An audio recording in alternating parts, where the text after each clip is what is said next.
Hey guys, how's it going? So thanks so much for all your feedback on the squat post last week. We had goblets, Cossacks, we had split squats, we had step up, single leg, pistols, all that stuff came through.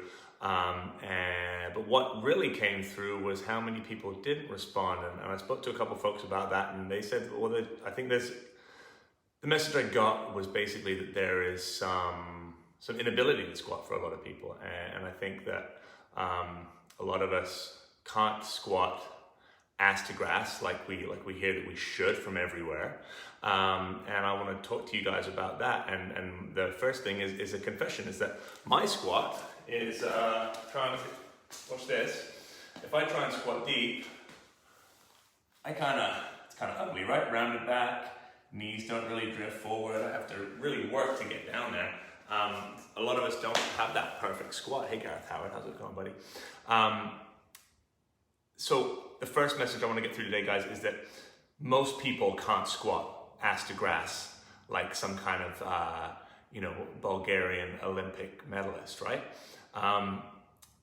So how do we work with that? What's the solution for the majority of people? And today we're going to work on that. What are the component parts of a good squat?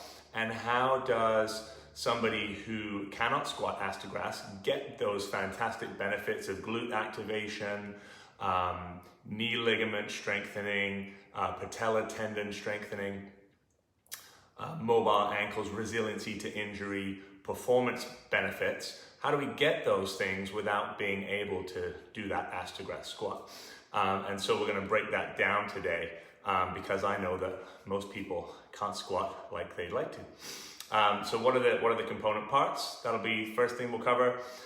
Second thing we're going to do is try and give you some assistance tips, some cheats to get into a better squat position. And then the third thing is we're going to give you some stretches and mobilizations to, over time, help you to improve your body's mobility. Because given lots of time and lots of patience, we can all get there or closer to there with a little bit of work and patience. And I think once we all see that we've got an access point and we can start somewhere, then that can really get us keen and a little bit more enthusiastic to try something that before we may have felt like we were kind of bashing our heads up against the wall. So first thing I want to do, guys, is if you have trouble squatting and you're watching this video, can you just give it a thumbs up so I know I'm hitting the right audience? That'd be super helpful. Okay, so where do we want to start off with?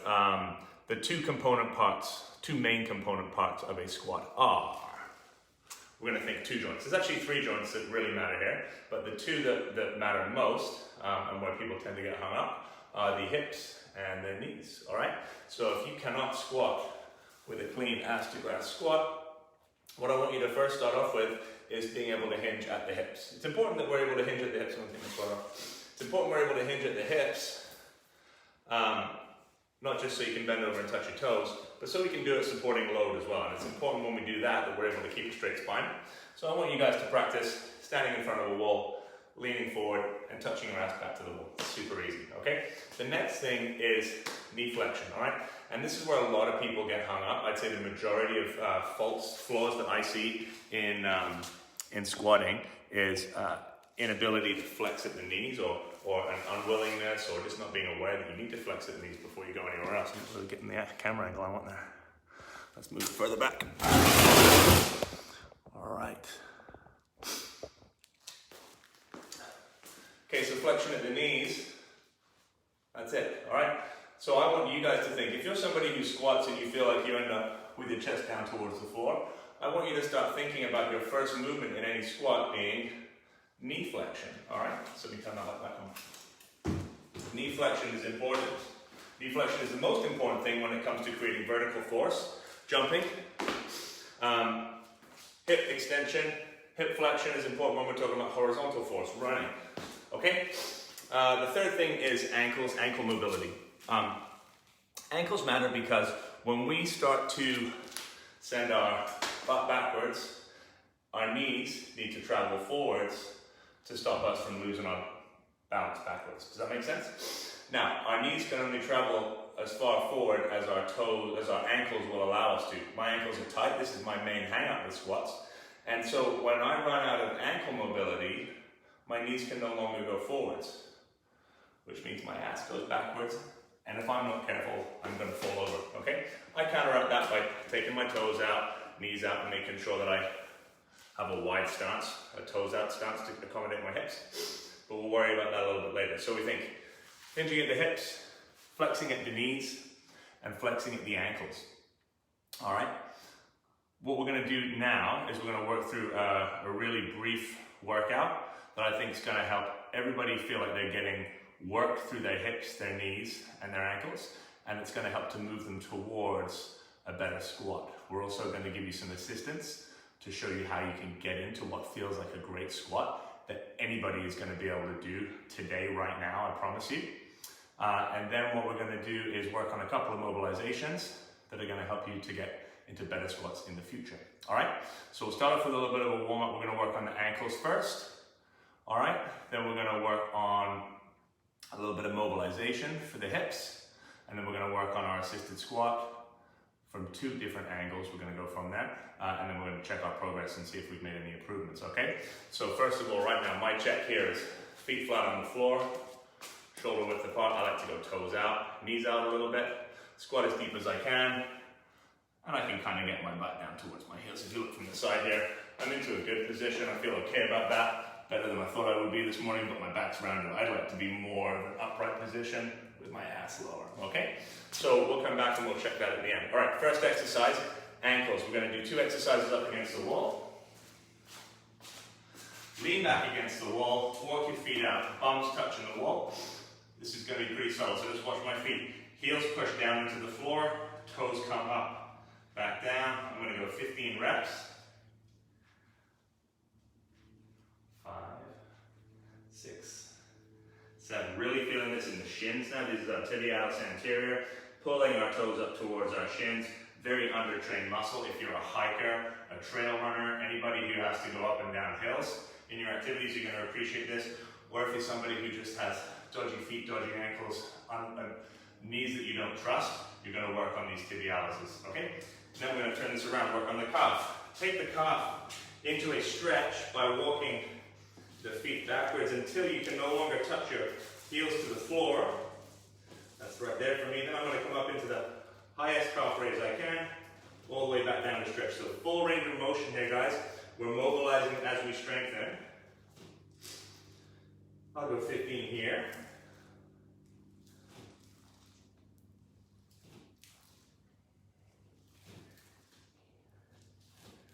9, 10. Really starting to feel the blood pumping into my calves now. Ankles are feeling warm. 2 more. 2. All right, calves get a lot of work from day to day, but our tibialis anterior do not. So let's come back into our tib raises. Bum against the wall, shoulders against the wall. Toes up off the ground. Now, the further away I am from the wall here, the greater degree of motion I need for my ankles, and the harder that is. I'm really starting to burn. This is too hard for me, so I'm going to go closer, back closer to the wall.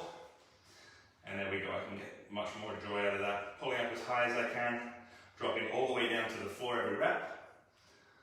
All right, let's count. So let's say 3 more. 1, oh, it's burning. 2, and 3. Okay, wonderful. What's next? Okay, we're going to look at instep stretch now. So we're going to get the hips moving, down onto one knee on the floor, both hands on the floor inside that lead foot, okay? Once you're in this position, we're going to take the back leg, we're going to straighten it out. Right hand now is going to go up to the ceiling, and I can feel this stretch in my butt on the outside leg. Big stretch up here. Now, the hard part, this elbow comes down to the floor, towards the floor, I should say. If you can get there, fantastic. Drift the knee forwards, and I'm reaching my elbow towards that toe. I'm going to come right back up again. That first stretch was good and deep, but we're going to go 5 times. 2, back up. 3, back up. 4, back up. Last one. 5. Switching my feet over now. Reach for the ceiling, embrace the stretch at the top. Elbow to the floor. I'm not going to get there this time, maybe next time. Reach for the ceiling. back to the floor. Oh, I just got there. This is number 3. Remember, I've done this one a lot of times before, guys, so if you're not getting close, that's okay. Be patient with it. Make sure that you allow the front knee to drift forwards. It's okay if the heel comes slightly off the floor. That's 5. All right, up we come. Now I'm feeling definitely mobile. My ankles, my knees, my hips are all ready to move. Let's look at some assistance movements that can get us into a squat position more easily than we're used to. Okay, now the first one, if we're limited by mobility, and a lot of us are going to be limited by ankle mobility, maybe by hip mobility as well, we'll go to this one. I've got a solution for people who are suffering from core stability too, but if you are restricted by mobility in the ankles specifically, or maybe the hips, then I want you to get your heels up on something, okay? You'll see guys using Olympic weightlifting shoes. It's quite popular these days. Those work because they're, well, A, because they're very stable, so you want something stable when you're lifting heavy weights. But the primary focus there is to bring the heels off the ground. When you bring the heels off the ground, you're enabling greater degrees of that knee to drift forward, the shin to lean forward. You're basically cheating into greater degrees of ankle flexion. And that's why you'll see a lot of people like wearing Olympic weightlifting shoes. Now, for training and adaptation purposes, I think it's great to work bare feet. I think it's great to work in regular shoes, 0 drop running shoes. You definitely wouldn't want to be in something squishy that's going to destabilize you if you're lifting heavy weights, but getting the heels off the ground is a great little, we'll call it a cheat, but it's a great access point for most of us to get into it. I love doing elevated heel squats. I think they feel fantastic. You're going to see a lot of people performing elevated heel squats with something called a slant board right now. It's like an angled platform that we can use to kind of get both heels off the ground and then squat really deep. That's great, but it doesn't really take into account the fact that our hips need to separate to let our ass drop deep in towards the floor, okay? If you were to try and do a deep squat with your feet together and squat down, down, down, down, down, for me, I got a little problem here with my gut, my rib cage are starting to press up against my thighs there. So I'm gonna end up falling over backwards, right? So we need to be able to externally rotate the hips, which means we need to externally rotate the feet to get into a good deep squat. So I really like to use this round, it's just a 15-pound bumper plate. It's about 2 inches, 1.5 inches in width, and it's gonna take my heels off the ground, okay? It's also gonna enable me to take my feet out into a slightly toes out position, maybe like a 45 degrees from each other. It works for me. Everybody's hips are different, so I want you to try different widths, different amounts of external rotation. The one thing that is true for everybody though is that your knee needs to track towards the middle toe, okay? We don't want the knees collapsing inside. So we're getting our heels up. I've got my toes out. Now all of a sudden, life's really easy. I can sit down into this kind of squat here with my nice straight back.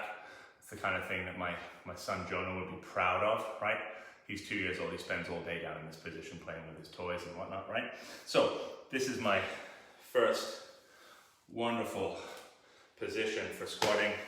I could squat up and down here all day long. All right, now I'm getting into this deep squat that we hear about in all the studies that says you get way more glute activation in an ass to grass squat. That's fantastic.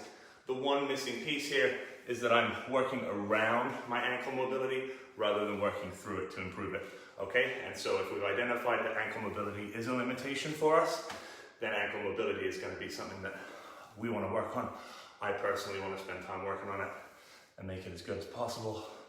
And I know that when I warm it up, when I get my ankle mobility working great for me, everything feels a lot better through my lower body, okay? That's our squat for people with mobility restrictions. If you have a stability restriction, if you feel like you're not limited through the ankles, the knees, the hips, in fact, I'll just keep this 15 pounder. And here's what we do. We're worried about falling over backwards, so let's put some weight out in front of us, okay? That's pretty good too, right? One thing here is that, again, I'm taking my knees back over my ankles, so I'm not really forcing myself into that nice deep ankle flexion, but because I've got some load here, Now I can work knees forward on an alternating side. Stretch the ankles out a bit, come up out of that, right back down again. Knees forward. Find my comfortable hip width. I can wiggle around with this one, get comfortable with it. Okay, this is 15 pounds. So what's my progression? My progression is to remove assistance. Let's get that light back on again. I'm gonna remove assistance. Let's turn that into 5 pounds now. Let's go 5 pounds.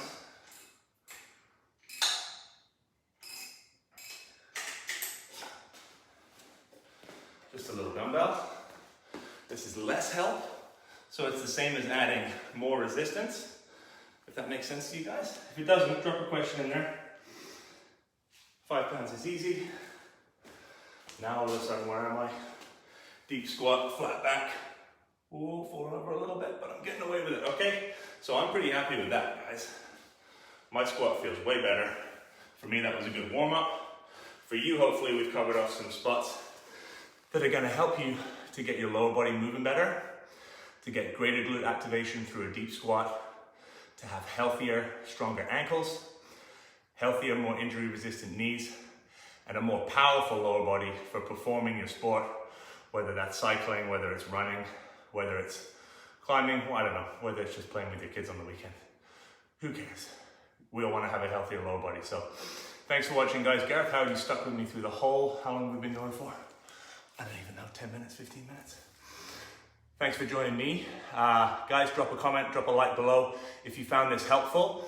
If there's still more questions, or if you found like this didn't quite hit a spot for you and there's some kind of mystery thing that we're missing out on, let me know, because I want to help everybody here get some value out of these videos. And yeah, what is it? We're on Thursday. I'm early today. That's because I'm doing another post tomorrow. If you join me tomorrow, we're going to be talking about hormone and metabolism again, like a continuation from last week. Last week's was turned out to be a big snowball subject for me. So tomorrow we're going to cover off muscle building, natural hormone enhancement, best practices for you in order to get the most out of your weightlifting, body composition, general exercise. It's going to have some nutritional and some behavioral best practices, exercise, rest, sleep, all that good stuff getting covered off. Okay, guys, thanks for joining me. I will hope to see as many of you as possible again tomorrow. And don't forget to drop a like, drop a comment below. Let me know if and how I helped you today and if there's anything missing. Peace.